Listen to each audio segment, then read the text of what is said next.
محمد نبينا بنور هدينا من مكة حبيبي نور سطاع المدينة من صلى صلاته وتهلى يا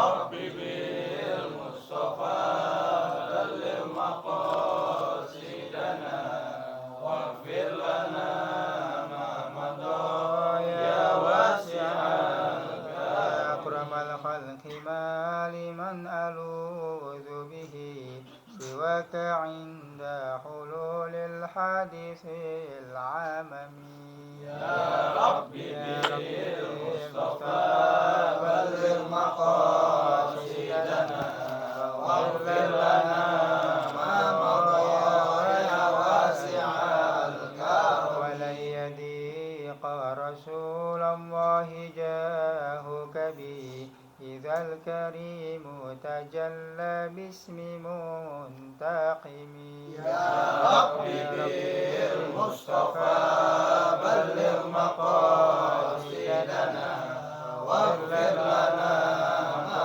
مضى يا واسع الكرم فإن من جودك الدنيا وضرتها ومن علومك علم اللوح والقلم يا ربي بالمصطفى بلغ مقاصدنا واغفر لنا ما مضى يا واسع الكرم نفس لا تقنطي من زلة عزمت إن الكبائر في الغفران كالأمم يا ربي بالمصطفى بلغ مقاصدنا واغفر لنا ما مضى يا واسع الكرم لعل رحمة ربي حين يقسمها تأتي على حسب العصيان في القسم يا ربي بالمصطفى بلغ مقاصدنا واغفر لنا ما مضى يا واسع يا رب الكرم بالمصطفى بلغ مقاصدنا واغفر لنا ما مضى يا واسع الكرم يا ربي بالمصطفى بلغ مقاصدنا واغفر لنا ما مضى يا واسع الكرم اللهم صل وسلم وبارك عليه وعلى آله. الفاتحة. الحمد لله رب العالمين الرحمن الرحيم مالك يوم الدين إياك نعبد وإياك نستعين صراط الذين أنعمت عليهم غير المغضوب عليهم ولا الضالين.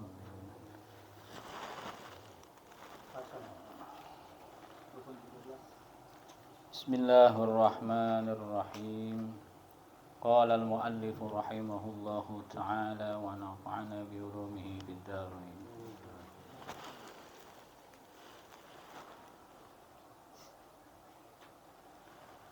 Fasal.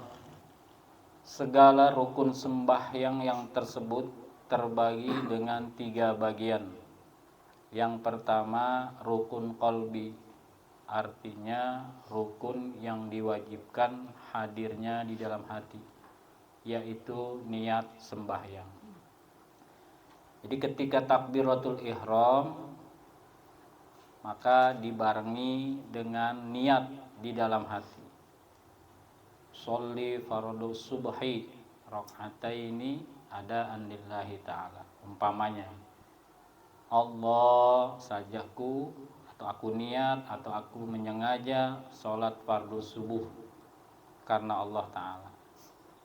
Nah itu namanya rukun qalbi. Lafaz niatnya sunnah, tapi menghadirkan niat di dalam hati wajib. Kedua rukun qauli, artinya yang diwajibkan mengucap dengan dia, yaitu takbiratul ihram. Allahu akbar. Dan Fatihah. Jadi takbiratul ihram, bacaan Allahu akbarnya, dan baca Fatihah. Itu rukun qauli. Dan tasyahud akhir. Jadi Fatihah kalau nggak kedengeran sama dirinya sendiri nggak sah. Kita baca Fatihah nih, kelemar-kelemar. Bismillahirrahmanirrahim. Alhamdulillahirabbil alamin. Bacaan Fatihah kita sama telinga kita nggak kedenger, nggak sah. Jadi syarat baca Fatihah, walaupun sholatnya sir, sholat zuhur, sholat asar, itu kan baca Fatihah pelan. Saking pelannya, sama telinga sendiri nggak kedengeran, nggak sah Fatihahnya. Kalau nggak sah Fatihahnya, otomatis nggak sah sholatnya. Jadi Fatihah walaupun sir, walaupun pelan, wajib terdengar oleh telinganya sendiri, bukan telinga orang. Saking kencengnya 2 baris sampai kedengeran. Orang baca Fatihah kenceng amat. Terlalu kenceng hingga mengganggu konsentrasi orang, kekhusyuan orang juga nggak boleh. Jadi makruh. Jadi terdengar oleh telinganya sendiri, bukan telinga orang. Bismillahirrahmanirrahim. Alhamdulillahirabbil alamin. Kedengaran sama dirinya sendiri. Sama tasyahud akhir kalau tidak terdengar oleh telinganya sendiri, nggak sah tasyahud akhirnya. Kalau tidak sah, maka tidak sah sholat. Dan sholawat padanya. Allahumma sholli ala sayyidina Muhammad. Allahumma sholli ala sayyidina Muhammad. Itu sampai situ rukun tasyahud akhir. Wa ala ali sayyidina Muhammad sunnah. Dan salam yang pertama. Salam yang pertama itu yang jadi rukun. Kalau sudah terbiasa mendatangkan 2 salam, maka datangkanlah 2 salam. Walaupun salam yang kedua hukumnya sunnah. Salam pertama, begitu mau salam kedua, batal. Mau salam yang kedua, batal. Buang angin umpamanya. Walaupun salam yang kedua hukumnya sunnah, tetapi kalau hadas di situ, maka batal sholatnya. Karena sudah terbiasa mendatangkan 2 salam. Assalamualaikum warahmatullahi. Keluar angin. Kan udah selesai itu salam pertama. Mau salam yang kedua. Salam yang kedua hukumnya sunnah. Tetapi kalau hadas di situ, maka batal sholatnya. Assalamualaikum warahmatullahi. Assalam. Sebisa mungkin wasol. Dan yang ketiga rukun fi'li, artinya yang diwajibkan membuatkannya dengan kelakuan, yaitu berdiri atau qiyam. Berdiri itu menjadi rukun fi'li dalam sholat. Dan ruku dan i'tidal, bangun dari ruku, sami Allah, dan 2 sujud, dan duduk di antara 2 sujud, dan duduk tasyahud akhir, dan tertib. Itu rukun fi'li. Jadi sekali lagi, dalam sholat ada 3 rukun. 1 rukun qalbi, yaitu rukun yang ada di dalam hati ketika takbiratul ihram. Jadi ketika takbiratul ihram jangan lebih dari 14 harkat. 7 alif 14 harkat. 14 harkat itu 14 ketuk, lumayan lama. Allahu Akbar, lumayan lama itu. Allah. Ketuk aja 14. Lebih gak dari 14. Jangan lebih dari 14 harakat. Allahu Akbar. Kalau ada orang cepat, Allahu Akbar. Kok orang takbiratul ihram cepat banget? Allahu Akbar. Langsung sidekap. Itu dia menganut paham Imam Ahmad bin Hambal. Paham Imam Ahmad bin Hambal, niatnya mau takbiratul ihram dia udah niat. Kalau Imam Syafi'i wajib membarengi niat dengan takbiratul. Ada orang baru masuk, Allahu Akbar. Kita tuh masang hati itu agak lama. Allah. Itu berarti menganut Imam Syafi'i. Orang-orang Wahabi semuanya nggak ada yang panjang takbiratul ihramnya. Orang-orang Wahabi takbiratul ihramnya nggak ada yang panjang. Allahu Akbar. Gitu aja dia. Sebenarnya dia menganut paham Imam Ahmad bin Hambal, cuman dia nggak ngakuin. Dia nggak merasa menganut paham Imam Ahmad bin Hambal.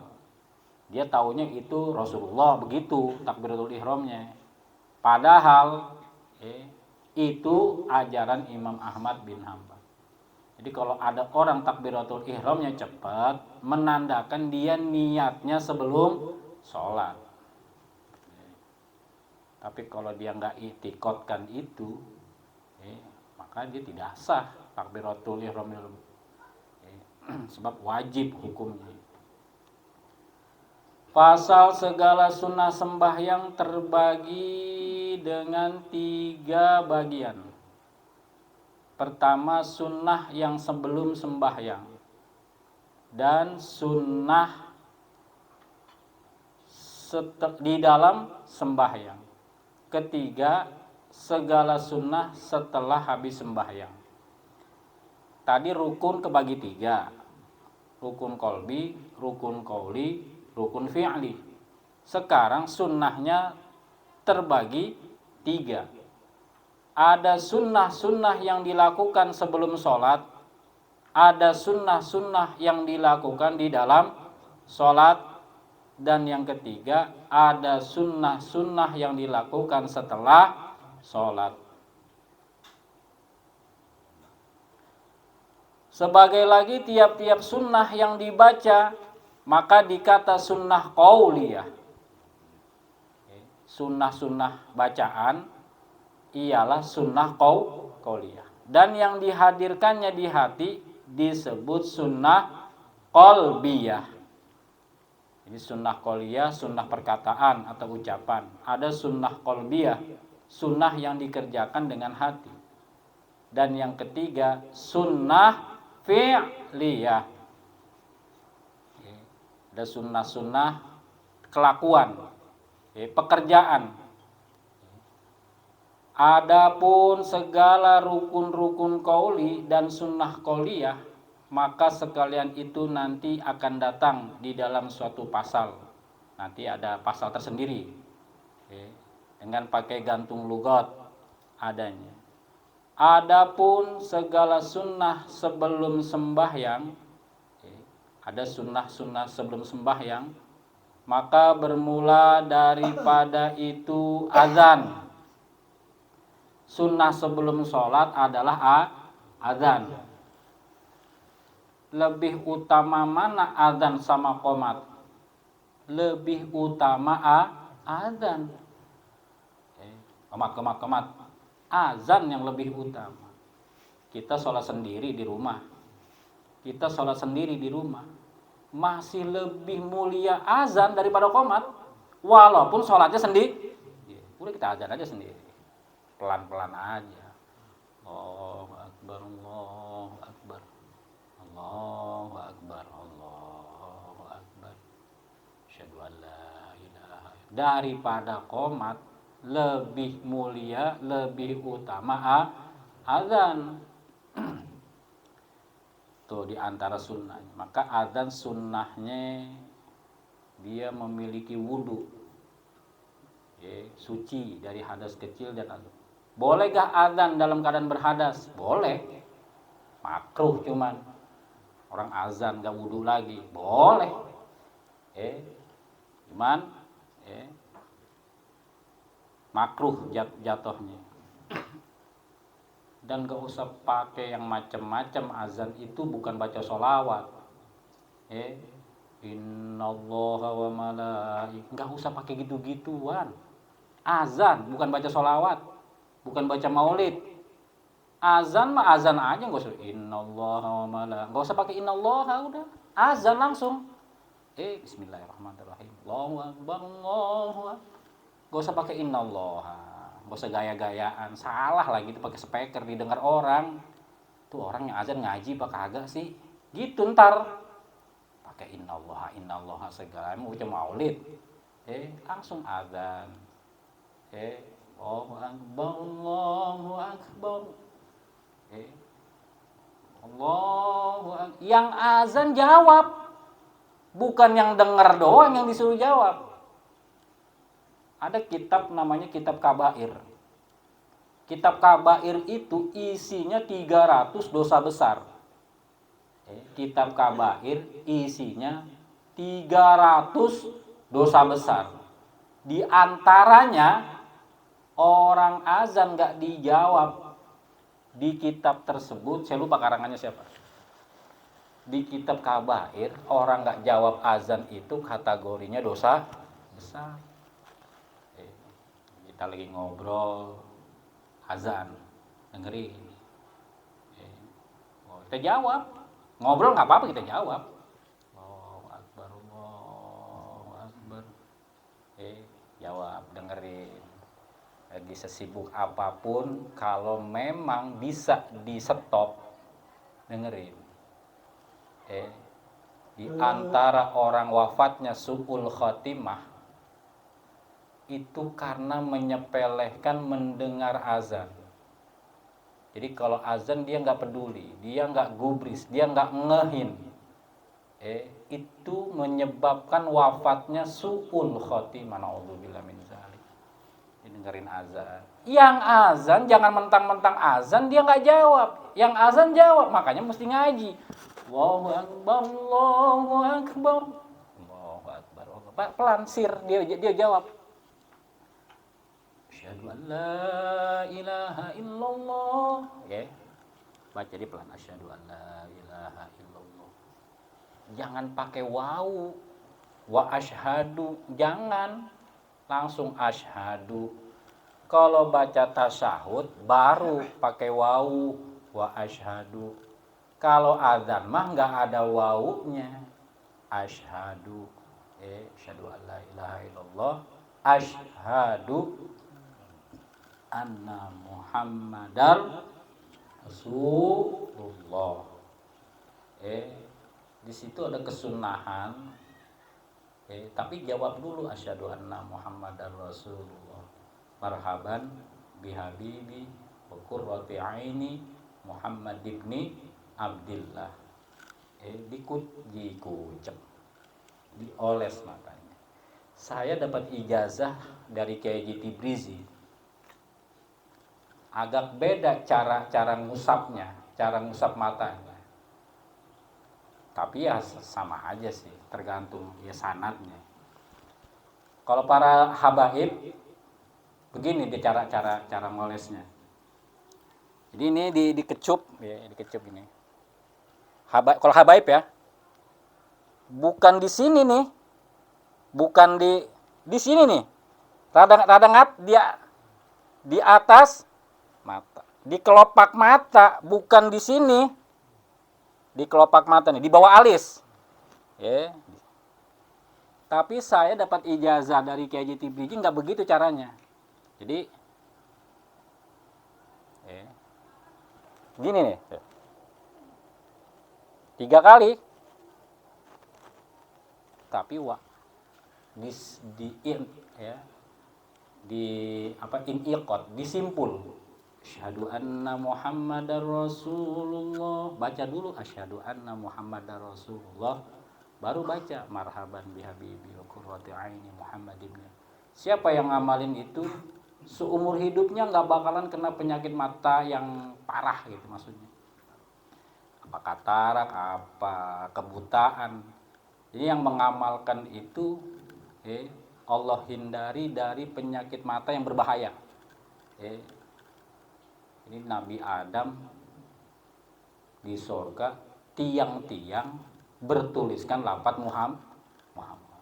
Tiang Muhammad, tiang-tiang surga, atap-atapnya bertuliskan lafaz Muhammad. Ya Allah, siapa itu Muhammad? Gitu. Asbabul wurudnya Muhammad. Sebelum engkau tercipta, cahaya nurnya Nabi Muhammad sudah aku ciptakan. Aku ingin melihatnya ya Allah. Maka itulah ketika Nabi Adam ingin melihat, maka dipancarkan dari cahaya kukunya. Gitu. Jadi dioles. Marhaban, selamat datang bihabibi. Datang. Cahayanya Nabi, nurnya Nabi Muhammad. Marhaban bihabibi, selamat datang wahai kekasihku. Wa qurratu dan permata pemandangan. Muhammad ibni Abdullah, Muhammad putranya Abdullah. Jadi azan tuh yang azan juga jawab. Hayya 'alas shalah, ke kanan, sunnah kanan. Hayya 'alal falah, ke kiri. Allahu akbar, la ilaha illallah. Jangan suka nambah-nambahin jawaban azan. Lafaz azan itu ilham dari Allah. Ya sahabat nanya sama Nabi, ya Rasul, bagaimana caranya memanggil orang-orang untuk menunaikan sholat? Apakah kita pukul kentongan? Apakah dengan cara kita berteriak-teriak, sholat? Bagaimana ya Rasul? Rasul diem. Belum ada ilham. Akhirnya turun ilham bahwasanya sholat itu dengan susunan yang telah sekarang ini orang-orang Islam lakukan. Jadi begitulah ilaha illallah, jangan pakai Muhammadur Rasul. Kita yang jawab juga sama. La ilaha illallah, la ilaha illallah. Allahumma, langsung Allahumma rabb hadhi, jangan pakai la ilaha illallah Muhammadur. Kita pakai muazin cuman sampai di la ilaha illallah. Kenapa kita jawabnya pakai Muhammadur Rasulullah? Kita udah cukup kata muazin la ilaha illallah, la ilaha illallah, Allahumma rabb hadhihi da'wati tammah. Langsung, enggak usah pakai Muhammadur Rasulullah. Yang muazin juga kadang-kadang ngiruin. Kata muazinnya apa? La ilaha illallah Muhammadur. Tuh, muazinnya juga nambah-nambahin. Karena enggak ngaji. Azan juga mesti, orang yang azan juga mesti ngaji. La ilaha illallah, langsung Allahumma rabb hadhihi da'wati tammah wa salatul qa'imah ati sayyidina Muhammadan wasilata wal fadilah wa syarafa wa darajata ar-rafi'ah wa ba'athu maqama mahmudan alladhi wa'ata innaka la tukhlibul mi'ad. Baca rabbik firli 5 kali.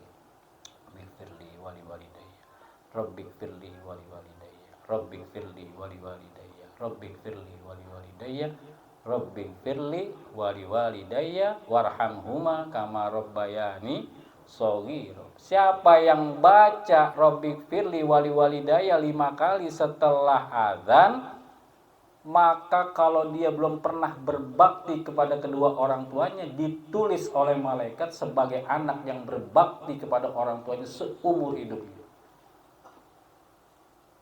Ya Allah, saya belum berbakti kepada orang tua saya bengal, saya durhaka. Bagaimana cara menebus rasa bakti saya sama orang tua saya, sedangkan orang tua saya udah gak ada.